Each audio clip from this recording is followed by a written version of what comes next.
Now, the experience itself was actually a lot different than I anticipated because, as you guys know, reality isn't always reality. So it was an adjustment period. One, there's never a point when you are not being filmed. Never.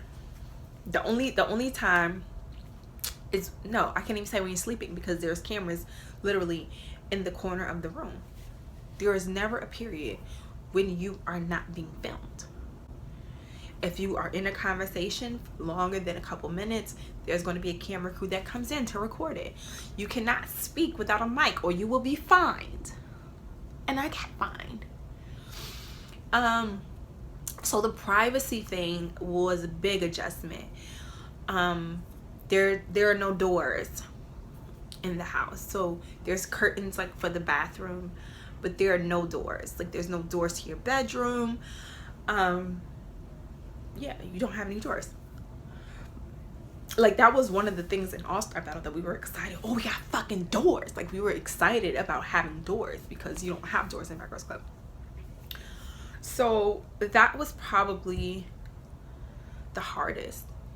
And adjusting because you gotta remember I was 26. So like I had lived on my own, like, you know, had worked and shit like that. So like having to like ask to go places because you have to get permission to go everywhere. Like you can't just get up and be like, yo, I'm about to go to the gas station real quick, you want something? Like, or I'm about to go grab some Chick-fil-A, you want something? Like, no, you have to like get on the phone, call production, be like, hey, I want to go to Chick-fil-A. Oh, let's see if anybody's available to go with you. Because mind you, it's 2 shifts that work, right? They both work 12-hour shifts because it's around the clock filming. So you got night crew and you got a morning crew. And if they are switching, honey, your ass can't go nowhere. You have to sit your ass in the house. You gotta wait until they finish switching. You can't move.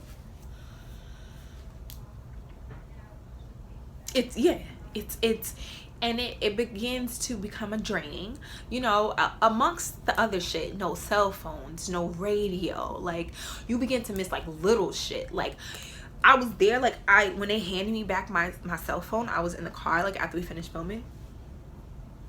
They handed me back my phone and I just looked at it like for like a second because I didn't remember how to cut the fucking phone on because it had been so long. Like we like Google an iPhone just to look at a fucking iPhone before, because you start missing these little shits that you don't get the privilege of having anymore. Obviously no television, but no radio, like no music, like none of that. Like you know, you can't wear certain things because you can't have anything with a brand that's showing.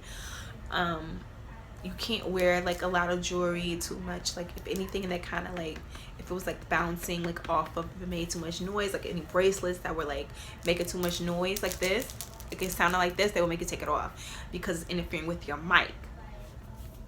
So it's little shit like that, having to get approved. Like you can't just like we couldn't go to every club. So like people like, oh, you was in Atlanta, like you ain't go to Compound. We couldn't go to Compound because Compound said no. If they didn't say that we could come there and film, then we couldn't go. We just had to find an alternative. Our last week there, that's why the last episode we like, oh, we just decided to stay in the house. No, the fuck we didn't decide to stay in the house. We had no choice because there was some fucking hip hop BET Award shit in Atlanta and all the clubs said no. All the clubs said, fuck you bitches. No, you're not coming in our shit. We got real celebrities in this motherfucker. We don't need your promo. Okay? And then somebody had no, yeah, y'all gonna pay a table for $10,000. Bitch, goodbye. Yeah, Bad Girls Club only paid $500 a week. Yes, and mind you, because that's another big question. Do you get paid on the show? Yes, $500 a week. That's all. You do not get paid after the show. You do not get paid for every time they play your season. There's no such thing as a royalties check in the Bad Girls Club, unless you're a producer. Oh, and then you pay for everything too. Once you start getting your checks, you gotta buy your toothpaste, you gotta buy toilet paper, you gotta buy your own groceries. Yeah. And then Are the fights real? That's another big one I get. So the fights that you see, yeah, they're real. Like, it isn't no, oh, we're gonna play fight. Okay, girl. No, it's real animosity, and it's real fighting. What you don't see behind the scenes is that there is manipulation that is going on from the production side of things. But this is what I'm gonna say. I get their job. Like, as a producer, it is their job to produce good content. It's never to make someone the bad person and someone the good person. They don't do that, but they watch a story unfold, and oftentimes they see certain things in people's personalities that they can use to their benefit so that they can do their job, which is to create great content or build a storyline. Even if there really isn't one, they can build on it. So yeah, sometimes they would use one person to kind of manipulate a situation, you know what I mean? Or you'll see it where it seems weird, like they were just cool and now they back fighting. Like, you know, there are times when they tell you, we almost didn't go to Greece because they're like, you guys are fighting too much, like we're gonna cancel the trip, blah blah blah, right? But then as soon as you get home from Greece, they like, okay, you can finish fighting, you know what I mean? But they don't tell it to the whole group. There's one particular or two particular girls in the house, and everybody always can figure out who they are. I mean, I don't know if I figure shit out just because I pay attention to shit, okay? Y'all need to start paying attention. Watch your surroundings. Watch people. People watch. People watch. But so that's kind of like how it works. So that's why I talk about about reality TV. It's because it's real, as far as this is a real reaction from one girl. You understand what I'm saying? Like, for instance, Tiffany, production might call Tiffany and be like, yo, so you need to get somebody out the house. So what you gonna do? You can pick between Paula or you can pick between Melissa. You know what I mean? But somebody got to go because your season going to be boring. It's going to be whack. Nobody's going to watch it. I mean, you run the house. You the boss, right? If you run the house, then why are you letting them stay in your house if you don't like them? You need to get them out. You need to show them who's the boss. Now you done hyped up Tiffany. So now Tiffany goes come in the house and it just seems super random. You'd be like, yo, what the fuck is wrong with you? Like, you know what? I don't like you. You gotta go. And then now you're gonna see my real reaction. So that is the real about reality TV. Oftentimes this might be one person in the dark and there's one person in the light. But the reality is this is a real reaction from the person that's in the dark who doesn't know what the fuck is going on. But see, production knows what to say to get under your skin and get the reaction that they want. That's why. And they know who they can use to do it. And then you have some people who they feel bad about it, and then you have the girls who understand that I am playing a character. Like, at the end of the day, right, I was 100% myself. If you watch it, those was real reactions. That's how I really felt. I was never manipulated. Nobody ever came to me. That's really what the fuck was going on, right? But at the same time, I was hired to play a role, which was myself. That's what I was hired to do. Like, I was hired to be myself, right? So if you go into a casting and you're being the villain, right, and you want to be like, yeah, I'm gonna tell them bitches what to do, I'm gonna run this shit, da da da da da, then you have to be that villain. If all your casting shit and all your interviews, like, you can't go into your interview and then be this big boss bitch talking mad shit about everybody in the house and then come back in the house and you're like this. It doesn't match. And now I don't have any content to use. Like, I can't put together your storyline because your interview don't match your actions. So now I have to manipulate you to get your actions to match your fucking interview. I'm doing a job as a producer, right? And that's that too.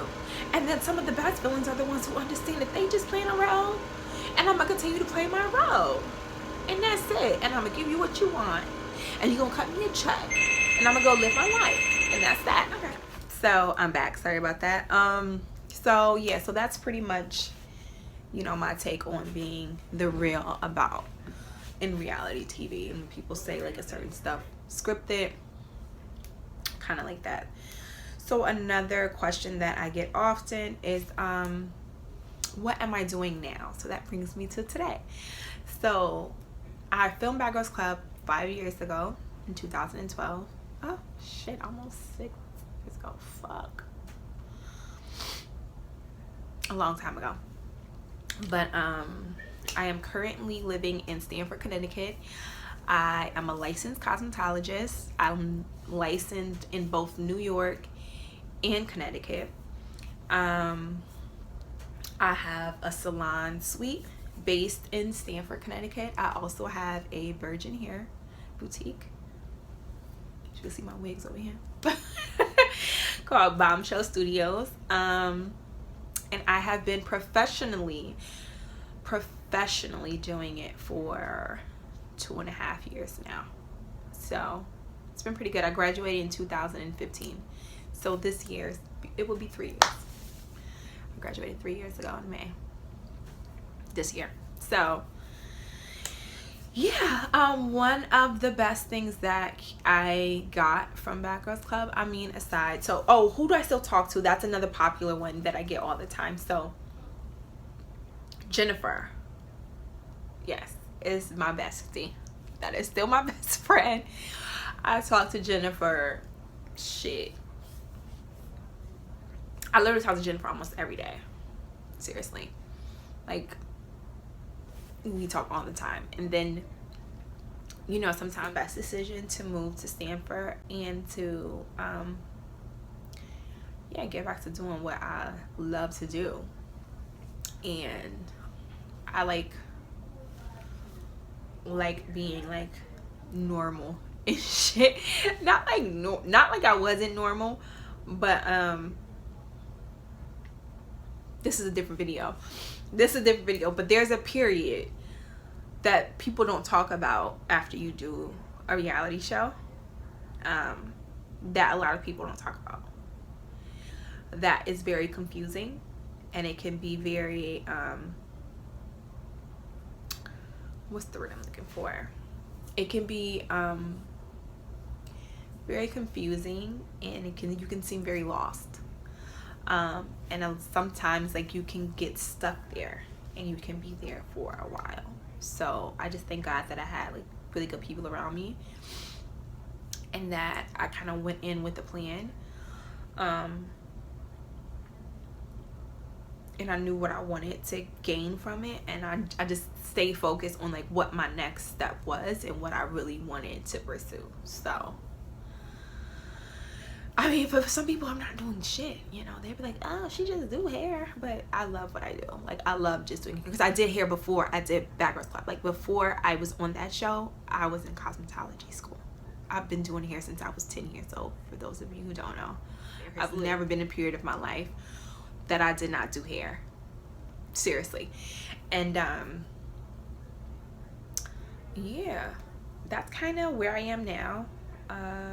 And if you guys want to check out my hair, this is my hair right now that I'm wearing. This is a full lace wig, yes, installed by myself, of course, and completely glueless, because I like to change my wigs a lot. So there's nothing that I mean, I take my wigs off every day, because tomorrow I might want to put my red one on. You know, I just depends on who I feel like that day. But yeah, this is a full lace wig. I didn't even color her jet black, so she is, I think this was body wave. Yeah, I think this is the body wave. 130% density. I just straightened her. But yeah, that's kind of when I started my channel. I didn't want to start off the rip with this content and with this video, because I wanted to kind of introduce you guys to like that side of me. Like, you know, my channel is for that. My channel is for where I am now, but I'll never forget where I came from. And the last question that I get all the time is, would I do it again? So if I was to go back at that exact point in my life, at that exact age, yeah, I would do it again for sure, in a heartbeat. I didn't have anything to lose and I had everything to gain, and it was what I wanted. Like, I intentionally, like, it wasn't an accident, it was I went with intent that this was something that I wanted to experience in my life.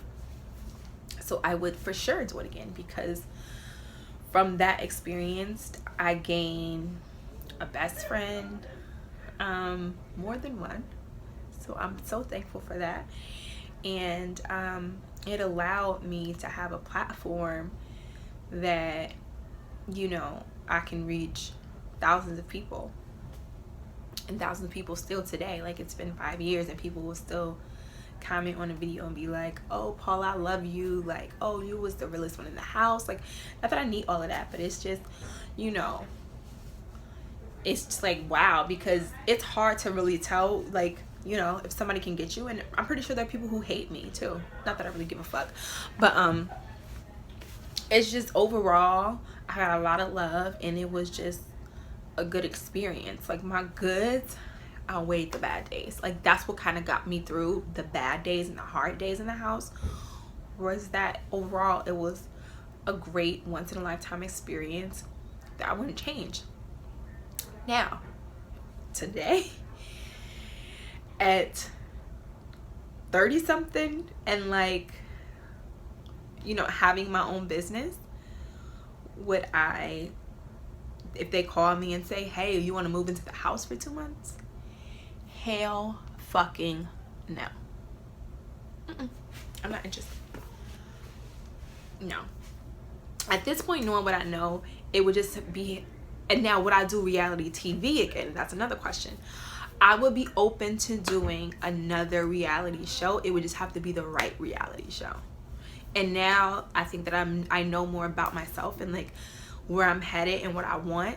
So it just would have to be something that's right and that makes sense. I love what I do, and I can't, you know, I don't care what anybody else thinks about it. Like, I literally love what I do. I love my business.